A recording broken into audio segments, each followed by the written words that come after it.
Hello everyone, আসসালামু আলাইকুম। Welcome back to my another video.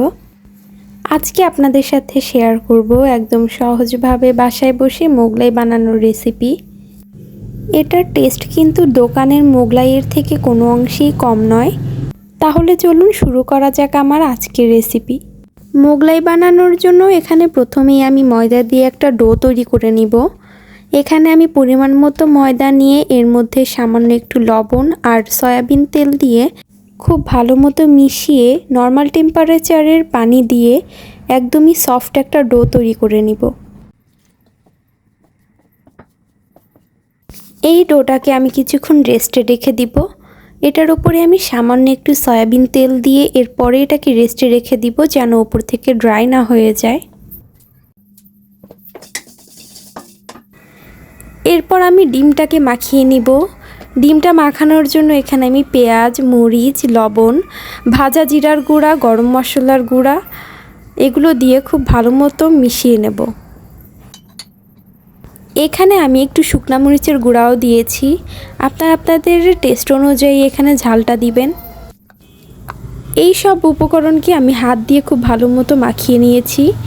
এরপর এর মধ্যে একটা ডিম দিয়ে ডিম সহ এই পুরো মিশ্রণটাকে ভালো মতো মিশিয়ে নেব।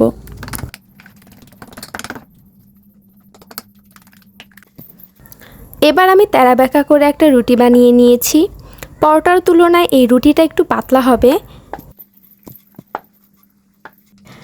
এবার এই রুটিটার ওপরে আমি ডিমটাকে ভালো মতো দিয়ে চারপাশে ছড়িয়ে দেব।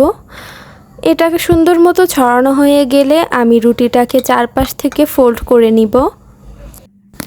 ফোল্ড করার সময় অবশ্যই খেয়াল রাখতে হবে এখানে যেন কোনো সাইডেই ফাঁকা না থাকে, তাহলে কিন্তু এই ডিমের পুরটা বের হয়ে যাবে। এবার তেলটাকে ভালো মতো গরম করে নিয়ে আমি মোগলাইটাকে দিয়ে দিয়েছি। তেলটাকে অতিরিক্ত গরম করা যাবে না, তাহলে ওপর থেকে কালার চলে আসবে কিন্তু ভেতরের ডিমটা কাঁচাই থেকে যাবে। এই তো আমি ভালো মতো দুইটা মোগলাইকেই ভেজে নিয়েছি। এবার আমি সুন্দর করে এটাকে কেটে সার্ভ করে নিব। বাসায় শসা না থাকায় আমি এখানে কোনো সালাদ তৈরি করিনি। এখানে আমি শুধু টমেটো সস দিয়েই মোগলাইটাকে খেয়ে নিয়েছি।